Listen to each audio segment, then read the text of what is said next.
नमस्कार। आज हम बीए थर्ड ईयर की क्लास ले रहे हैं।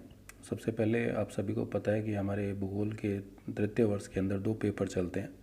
प्रथम पेपर जो है भारत का भूगोल है और द्वितीय जो पेपर है विश्व का प्रादेशिक भूगोल है। दोनों ही जो पेपर हैं एक दूसरे से जुड़े हुए हैं। विश्व का प्रादेशिक भूगोल में हम विश्व के विभिन्न महाद्वीपों का और उनके जो देश हैं उनके बारे में हम अध्ययन करते हैं। तो उसका जो दायरा है बड़ा व्यापक होता है। भारत का जो भूगोल जिसका अध्ययन हम एक अलग पेपर में कर रहे हैं, तो भारत भी उस विश्व के प्रादेशिक भूगोल में दक्षिण एशिया के अंदर एक देश के रूप में शामिल होता है। तो सबसे पहले हम जो विषयवार अध्ययन करें, तो सबसे पहले हम प्रथम पेपर का अध्ययन करेंगे, जिसके अंदर हम भारत का जो भूगोल है उसका व्यवस्थित और क्रमबद्ध रूप से हम उसका अध्ययन करेंगे। आप सभी के पास अभी पुस्तक उपलब्ध नहीं भी है तो आप लोग कहीं से भी, चाहिए आप 12वीं क्लास की भूगोल की जो पुस्तक है भारत की वो ले सकते हैं, या आपके पास जो भी पुस्तक है उसके द्वारा आप अध्ययन को आरंभ कर सकते हैं। लेकिन सबसे पहले ज़रूरी ये है कि जब हम विषय का अध्ययन करें तो आपके पास पुस्तक के साथ साथ एटलस भी आपके पास होना चाहिए, क्योंकि एटलस एक भूगोल के विद्यार्थी का के पास होना सबसे ज़रूरी होता है, जिससे कि वह उस भूगोल के अंदर मानचित्रों के माध्यम से भूगोल की सटीक और व्यापक जानकारी उसके द्वारा प्राप्त कर सके, साथ ही उसको हम देख भी सकें, जिससे कि हम आसपास की चीज़ों का, जिसमें भौगोलिक है, राजनीतिक सीमाएं हैं, विभिन्न स्थानों हैं, उनको हम पहचान सकें और उनका अध्ययन कर सकें। तो भारत के भूगोल में सबसे पहले हमें जो हम शुरू करना चाहते हैं वो भारत की एक सामान्य जानकारी हमारे मस्तिष्क में होनी चाहिए, जिसके अंदर उसकी अक्षांशीय देशांतरीय विस्तार कितना है, उसकी जनसंख्या क्या है, उसका क्षेत्रफल क्या है, उसके जो समीपस्थ जो देश हैं वो क्या है, उनके स्थलीय और जलीय सीमाएं कितनी हैं, समुद्री के अंदर उसकी स्थिति किस तरह की है, वो सब चीज़ें हमें सबसे पहले जानकारी होना ज़रूरी होती है। जैसे कि आप सामने देख पा रहे हैं कि मैंने एक मैप रखा हुआ है एटलस का, जिसके अंदर मैंने कुछ ग्रीन कलर से मार्कर से कुछ मार्क भी किए हुए हैं। तो अगर हम आपको कुछ जानकारी है, जैसे आपको सबको पता है कि विश्व के अंदर क्षेत्रफल के दृष्टिकोण से जो भारत का जो नंबर है वो 7वें स्थान पर आता है, और क्षेत्रफल के दृष्टिकोण से 7वें स्थान पे तो है, लेकिन इसके विश्व के जो भौगोलिक क्षेत्र है उसका मात्र यहाँ पर 2.42% एरिया हम कवर करते हैं। लेकिन अगर हम जनसंख्या की बात करें तो 2011 के अंदर हमारी जो जनसंख्या थी वो 121 करोड़ जो जनसंख्या हमारी रही, जो विश्व की जनसंख्या के दृष्टिकोण में 17.5% जो जनसंख्या है हमारे देश के अंदर है। और इस दृष्टिकोण से विश्व में भारत का जो नंबर है वो दूसरे स्थान पर, चाइना के बाद में। अब हम बात करें इसके जो अक्षांश स्थिति की बात करें तो आप यहाँ देख पा रहे हैं कि ये जो हम कहते हैं कि भारत के मुख्य भूमि का दक्षिणतम जो पॉइंट है वो कन्याकुमारी है। अगर यहाँ से अगर हम देखें और ऊपर की तरफ देखें तो हमारे जो यूनियन टेरिटरी जो लद्दाख है उसकी स्थिति हमें देखने को मिलती है। यहाँ पर जो इसका अक्षांश से जो शुरुआत होती है वो 8 डिग्री 4 मिनट नॉर्थ से 37 डिग्री 6 मिनट नॉर्थ के अंतर्गत हमारा अक्षांशीय विस्तार है। लेकिन जब हम बात करते हैं कि नॉर्थ की बात कर रहे हैं तो इसका हमें मतलब पता होना चाहिए कि हम विश्व को विषुवत रेखा या भूमध्य रेखा के आधार पर उत्तरी गोलार्ध और दक्षिणी गोलार्ध के अंदर विभक्त करते हैं। तो भारत की जो स्थिति है वह पूर्णतः उत्तरी गोलार्ध में पड़ती है, इसीलिए हम कहते हैं 8 डिग्री 4 मिनट नॉर्थ से 37 डिग्री 6 मिनट उत्तरी अक्षांशीय हमारी स्थिति है। लेकिन ये जो 8 डिग्री 4 मिनट है ये हमारी मुख्य भूमि का दक्षिण पॉइंट को हम डिनोट कर रहे हैं, जिसको हम कन्याकुमारी हम कहते हैं। लेकिन आपको ये पता होना चाहिए कि हमारा यहाँ पर मुख्य भूमि के साथ साथ लक्षद्वीप और अंडमान निकोबार जो द्वीप समूह है वो भी हमारे ही भाग हैं।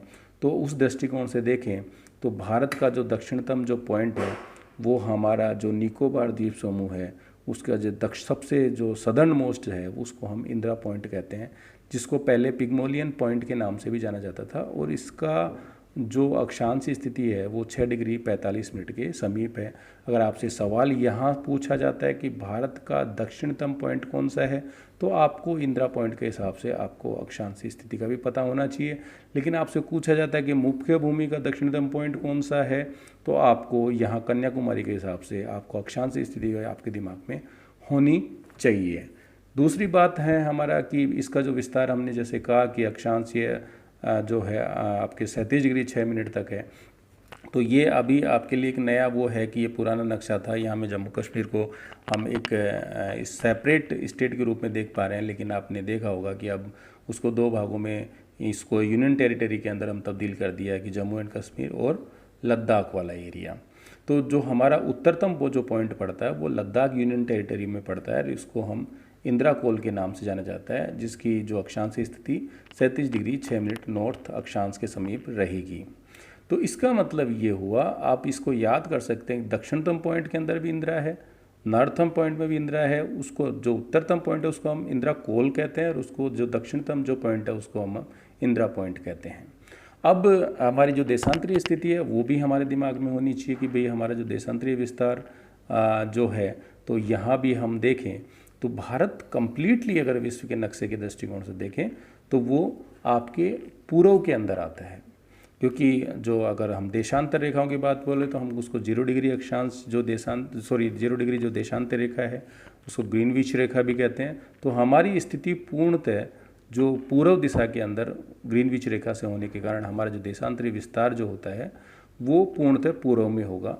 तो हम अगर यहाँ देखें आपका, तो यहाँ जो हमारा स्टार्टिंग पॉइंट जो होता है या स्टार्टिंग जो देशांतर रेखा जो है वो 68 डिग्री 7 मिनट ईस्ट से आपके 97 मिनट 25 डिग्री ईस्ट की तरफ है। अगर हम एक पर्टिकुलर पॉइंट के हिसाब से देखें तो गुजरात का जो राजहर क्रीक जो है वो हमारा पश्चिमतम बिंदु है, जहाँ से हमारी जो आपकी देशांतर रेखा 8 डिग्री 7 मिनट ईस्ट स्टार्ट होती है।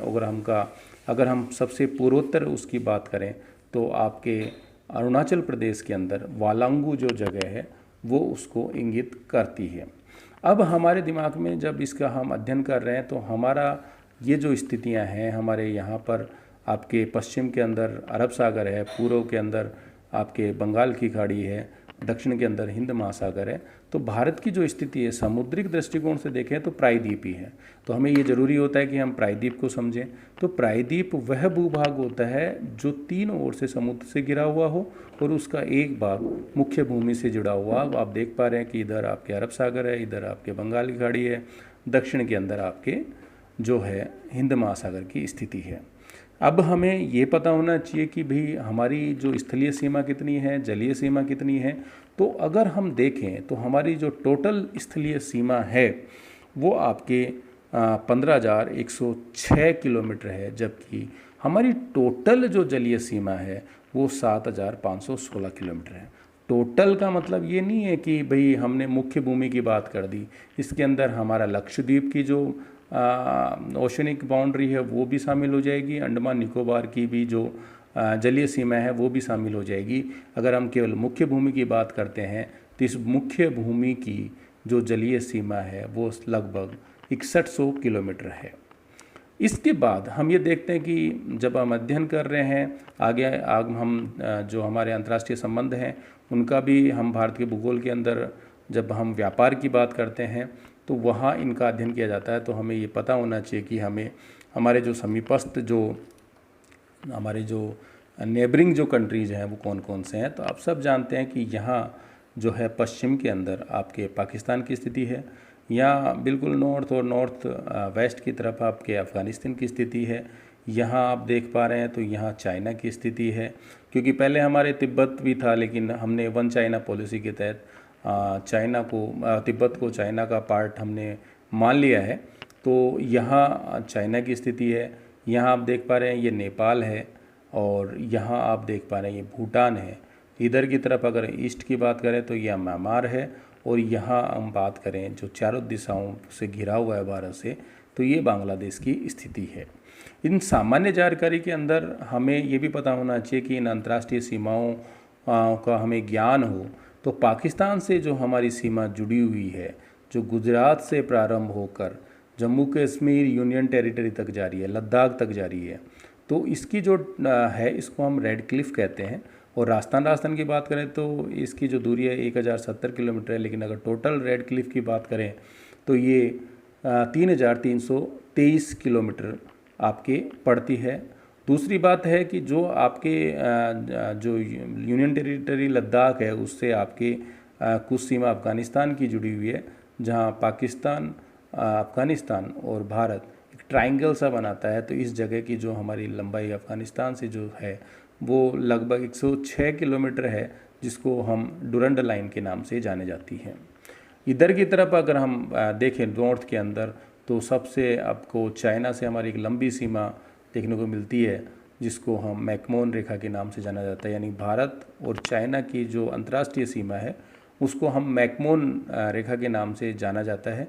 अब मैकमोहन में भी अगर हम थोड़ा सा डेप्थ करें तो यहाँ जो एरिया है वो LAC के नाम से जाना जाता है, जिसको लाइन ऑफ एक्चुअल कंट्रोल कहते हैं। हमारा जो कॉन्फ्लिक्ट्स चल रहे हैं वो लाइन ऑफ एक्चुअल कंट्रोल के पास ही हमारे देखने को मिल रहे हैं।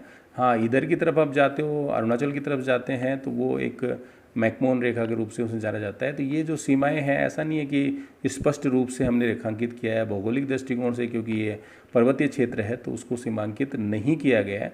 लेकिन मैकमोहन रेखा को हम लोग स्वीकार करते हैं, चाइना इसको स्वीकार नहीं करता है, बार बार इसके ऊपर ऑब्जेक्शन भी करता है। फिर उसके बाद यहाँ से हम देखें, जैसे आप देख पा रहे हो कि यहाँ पे उत्तरांचल है, यूपी है, बिहार है, ये सब जो स्टेट हैं इनकी बाउंड्री नेपाल से जुड़ी हुई है। और नेपाल से हमारी जो सीमा है वो 1751 किलोमीटर है, जबकि चाइना से हमारी जो टोटल सीमा है 3,488 किलोमीटर हमारी मैकमोहन रेखा की जो लंबाई है वो है। फिर ये भूटान है, भूटान है, उसकी जो बाउंड्री है भारत के स्टेट के संदर्भ में हम देखें, ये भी आपको मैं चार्ट के थ्रू एक्सप्लेन करूँगा। इसकी जो टोटल सीमा है 699 किलोमीटर है जो भारत से जुड़ी हुई है। आप ये देख सकते हो कि यहाँ पे पश्चिम बंगाल है, उसकी सीमा इससे टच हो रही है, आपके सिक्किम है, आपके इधर अरुणाचल प्रदेश है, आसाम है, इनकी सबकी सीमा आपके भूटान से जुड़ी हुई है। और पिछले दिनों के अंदर भारत और चाइना के संबंध खराब होने पे जो LAC के ऊपर हुआ, उसके बाद चाइना ने आजकल नेपाल और जो चाइना है उसके संबंधों में भी सीमा रेखा को लेकर अभी पिछले कुछ दिनों के अंदर कॉन्फ्लिक्ट देखने को मिले हैं।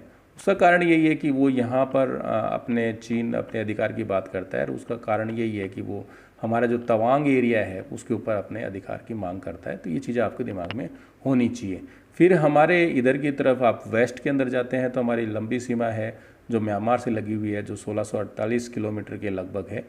और जो यहाँ हम देख रहे हैं कि जो भारत के नॉर्थ ईस्ट से और नॉर्थ वेस्ट ईस्ट पार्ट जो है उससे पूरी तरह घिरा हुआ है।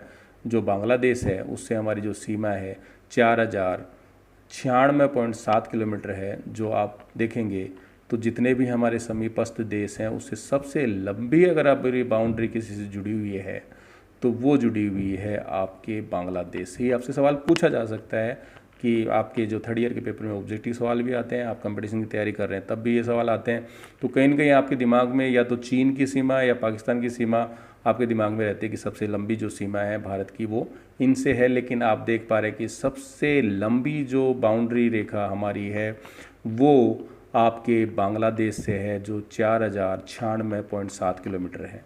आप यहाँ अगर हम देखें तो ये आप त्रिपुरा को देख रहे हो, है ना। त्रिपुरा जो बाउंड्री आपके बांग्लादेश से लगी हुई है उसी को हम केवल जीरो रेखा, जीरो लाइन के नाम से जाना जाता है। तो आप ये नहीं कह सकते कि पूरी बाउंड्री को ही हम जीरो लाइन कह रहे हैं। तो आपके दिमाग में होना चाहिए बांग्लादेश से जो अंतर्राष्ट्रीय सीमा त्रिपुरा से लगी हुई है उसको हम जीरो रेखा या शून्य रेखा के नाम से जानते हैं। और ये एकमात्र ऐसा त्रिपुरा स्टेट है जो तीनों ओर से बांग्लादेश से घिरा हुआ है। तो ये भी एक आपके सामान्य जानकारी का विषय है। अब इसके अंदर आप एक सवाल आपके दिमाग में होना चाहिए कि सबसे लंबी सीमा किससे जुड़ी हुई है और सबसे कम सीमा किससे जुड़ी हुई है, या हम उसके किलोमीटर के आधार पे क्रमिक दृष्टिकोण से कम से ज़्यादा, ज़्यादा से कम।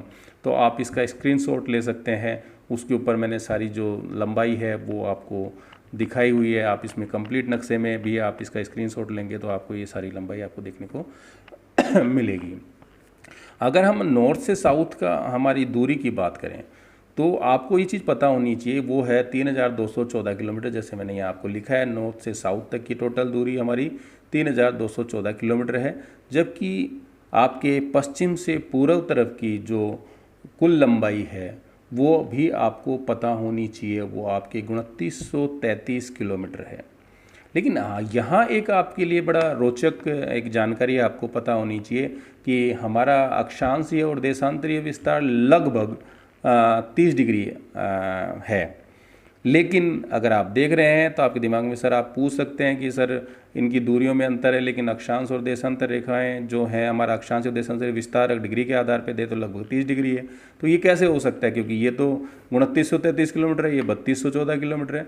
तो आपको ये पता होना चाहिए कि जब हम अक्षांश रेखाओं की बात करते हैं तो अक्षांश रेखाओं की जो दूरी है आपके विषुवत रेखा से पोल्स तक बराबर होती है, लेकिन जब देशांतर रेखाएं आप देखते हैं और आपके जो ग्रीनविच रेखा है उसके बाद खींच जाती है तो ये अर्धवृत्त के रूप में होती है, और जब हम विषुवत रेखा से ध्रुवों की तरफ जाते हैं तो वो सकड़ी होती जाती है।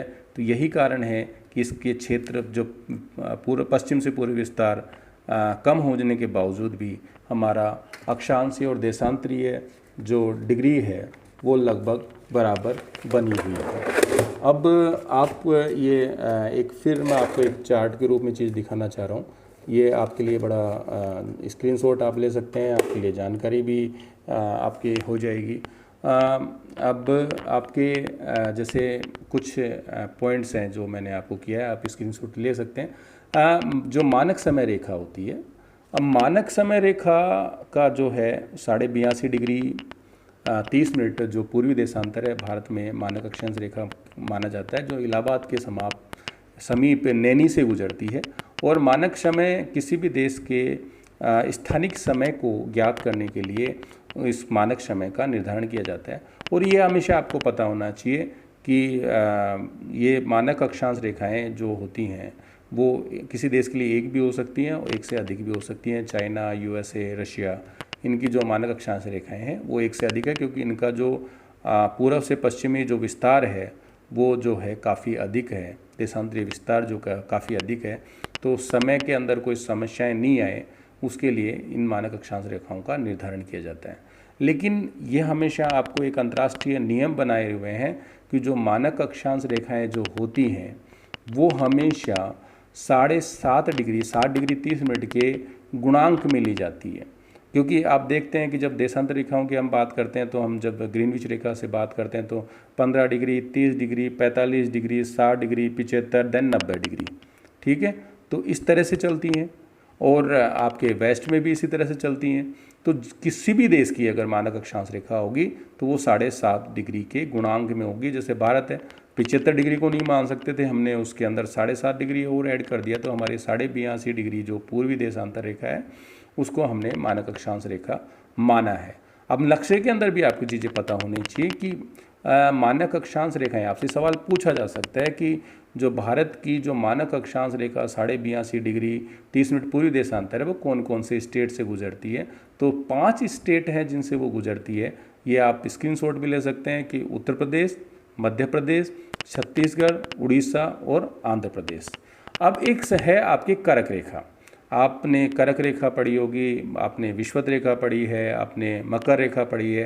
तो 23.5 डिग्री जो उत्तरी अक्षांश रेखा होती है उसको हम कर्क रेखा के नाम से जानते हैं, और ये बिल्कुल मध्य से होकर गुजरती है, भारत के बिल्कुल मध्य से होकर गुजरती है।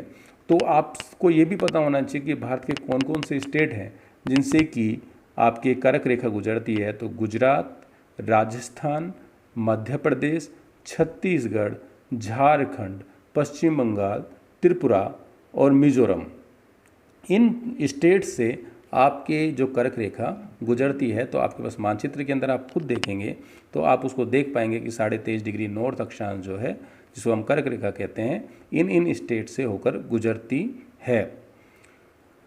अब हमारे जो अंतर्राष्ट्रीय सीमा की हमने बात की, उसके अंदर ये कुछ पॉइंट्स हैं। अंतर्राष्ट्रीय सीमा जो है हमारे लगभग क्या 17 भारतीय जो स्टेट्स हैं उसके टच करती है। अब उसके अंदर हमारा जो जम्मू एंड कश्मीर है उसको हमने यूनियन टेरिटरी में कन्वर्ट कर दिया है। तो यहाँ हमारा जो डेटा है वो करेक्ट हो जाए, करेक्शन करना पड़ेगा कि वहाँ 16 स्टेट हो जाएंगे और यूनियन टेरिटरी उसके अंदर शामिल करेंगे। हम जैसे मैंने कहा कि हमारी टोटल स्थलीय सीमा आपके 15,106.7 किलोमीटर है, जलीय सीमा 7,516.6 किलोमीटर है। ये टोटल हमारी जलीय सीमा है, लेकिन मुख्य भूमि की बात करें तो 6100 किलोमीटर हमारी जो है वो जो है मुख्य भूमि की जलीय सीमा है। अक्षांश से देशांतरी विस्तार जैसे मैंने आपको बताया हमारा दोनों का 30 डिग्री है, और लेकिन नॉर्थ और साउथ और ईस्ट और वेस्ट की जो दूरी है उसमें अंतर होने के बावजूद, क्योंकि देशांतर रेखाएं अर्धवृत्ताकार रूप में खींची जाती हैं और ध्रुवों की तरफ जाते हुए सक्रिय हो जाती हैं, इसलिए दोनों का दूरी में अंतर होने के बावजूद भी हमारा जो है अक्षांश और देशांतरी विस्तार 30 डिग्री के लगभग है। अब यहाँ कुछ सवाल आपके दिमाग में होने चाहिए कि आकार के दृष्टिकोण से, जैसे मैंने आपसे कहा कि भारत का विश्व के अंदर 7वां नंबर है। जैसे आप नीचे देख पा रहे हैं कि सबसे बड़ा जो क्षेत्रफल है रूस का है, रूस का क्षेत्रफल भारत से लगभग 5.5 गुना बड़ा है। कनाडा है दूसरे नंबर पे, चीन है तीसरे नंबर पे, यूएस है चौथे नंबर पे, ब्राज़ील 5वें, ऑस्ट्रेलिया 6ठे और भारत 7वें नंबर पे है। कनाडा, चीन और यूएसए का आकार लगभग भारत से 3 गुना बड़ा है। तो ये चीज़ आपको पता होनी चाहिए। ये कुछ इस तरह के फैक्ट्स हैं कि भारत का जो क्षेत्रफल पाकिस्तान से 4 गुना, फ्रांस से 6 गुना, जर्मनी से 9 गुना, बांग्लादेश से 23 गुना बड़ा है। तो ये सामान्य जानकारियां हैं जो आप एक स्क्रीनशॉट अगर आप लेंगे तो ये आपके मोबाइल के अंदर इसको आप बाद में नोट कर सकते हैं, तो ये जानकारी आपको प्राप्त हो जाएगी।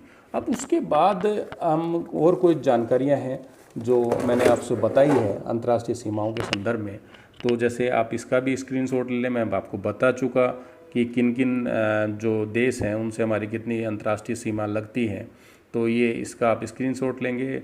कौन कौन सी जगह से हमारा कौन कौन सा एरिया कवर करता है, कितना कौन कौन से स्टेट्स विभिन्न देशों से जुड़े हुए हैं अंतर्राष्ट्रीय सीमाओं के समीप, तो और किन किन देशों से कितनी सीमाएं हैं, तो ये आप स्क्रीनशॉट से आप इन सीमाओं की जो दूरी है उसे आप ले पाएंगे।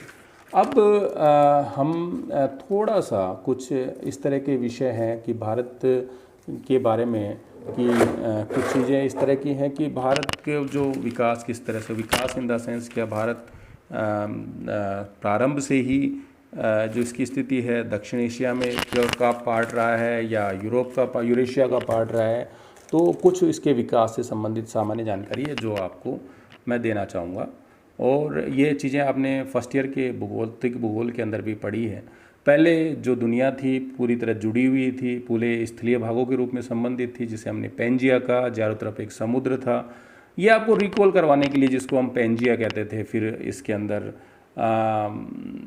200 मिलियन वर्ष पूर्व पेंजिया जो था उसमें 2 भागों में टूट गया। उत्तरी जो भाग था उसको हमने अंगारा लैंड कहा और दक्षिण वाला जो भाग था उसको हमने गोंडवाना लैंड कहा। ये गोंडवाना लैंड के अंदर जो ब्रेक हुआ वो लगभग 120 मिलियन वर्ष पूर्व हुआ, जो पहले जो एक एरा में था। इसकी भी हम बाद में बात करेंगे। अब जैसे आप यहाँ देख पा रहे हैं तो ये जो पूरा पार्ट है ये गोंडवाना को शो कर रहा है। जैसे मैंने एरो से दिखाया, ये गोंडवाना लैंड को दिखा रहा है। यहाँ आप देख पा रहे हैं, एक मिनट थोड़ा सा एडजस्टमेंट कर लें इसे।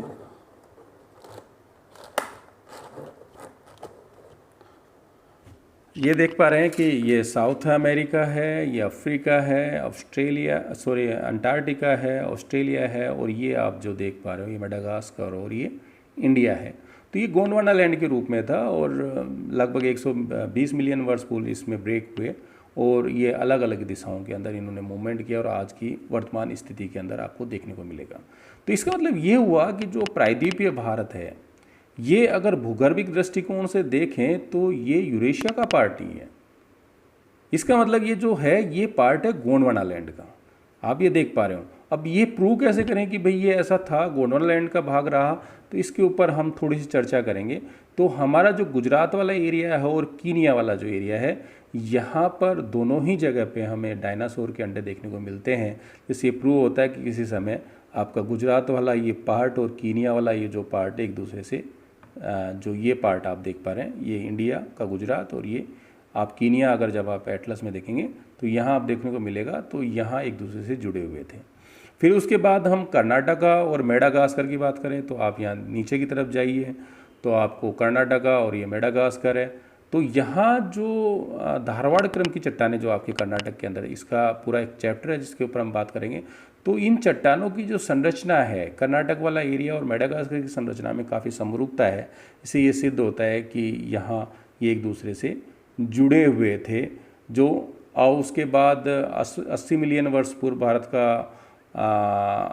त्रिभुजाकार जो एरिया था, प्रायद्वीपीय, जो भारत अफ्रीका से अलग होकर 12 सेंटीमीटर प्रति ईयर या पर ईयर की दर से उत्तर की तरफ बढ़ा। और जब ये इधर से आप इसने अपनी जगह जैसे ही छोड़ी तो उसके बाद क्या हुआ, आपके इधर की तरफ बंगाली खाड़ी का निर्माण हुआ, इधर अरब सागर का निर्माण हुआ। लेकिन भूभागों के अलग होने से यहाँ पर टेंशन या तनाव की स्थितियाँ पैदा हुई, जहाँ तो अरब सागर के अंदर कटकों का निर्माण हुआ, रिज का निर्माण हुआ, जो आपके नीचे से जो लावा निकलता है, मैग्मा जो जम जाता है लावा के रूप में। उसके बाद यहाँ कार्लसबर्ग कटक का निर्माण आपके अरब सागर के अंदर देखने को मिलता है। इससे ये प्रूव होता है कि ये जो है भारत जो है वो उत्तर पूर्व की तरफ अलग होकर इसने अपना मूवमेंट किया। अब कुछ और जानकारियाँ हम यहाँ आपको थोड़े शेयर करेंगे कि बाद में क्या हुआ। और तो हम ये देखते हैं कि हम पुनः भारत के नक्शे को देख पा रहे हैं इसके अंदर। तो यहाँ आपको पता होना चाहिए, ये मैंने कुछ चीज़ें दिखाई हैं कि ये जो प्रायद्वीपीय भाग है, आपका सारा प्रायद्वीपीय जो भाग है, ये मैंने आपसे कहा कि ये आपके जो है गोंडवाना लैंड का पार्ट है, और ये आपके अफ्रीका, अंटार्कटिका और इनसे जुड़ा हुआ था। बाद में ये नॉर्थ ईस्ट की तरफ मूवमेंट करता हुआ यहाँ तक आपको देखने को मिला। उसके बाद ये विभिन्न भाग जो प्रायद्वीपीय भारत, फिर हिमालय, गंगा, द्वीप समूह, इनका अध्ययन जो है हम अलग विषय, अलग चैप्टर के अंदर करेंगे। तो ये सामान्य जानकारी आपको यहाँ आपको मैंने भारत के संदर्भ में बताई। लेकिन एक सवाल आपसे फिर भी पूछा जाता है भूगोल के अंदर, इसके ऊपर मैं आपसे चर्चा करना चाहूँगा कि यूनिटी इन डाइवर्सिटी बड़ा आपको एक पॉलिटिकल एस्पेक्ट भी आपको देता है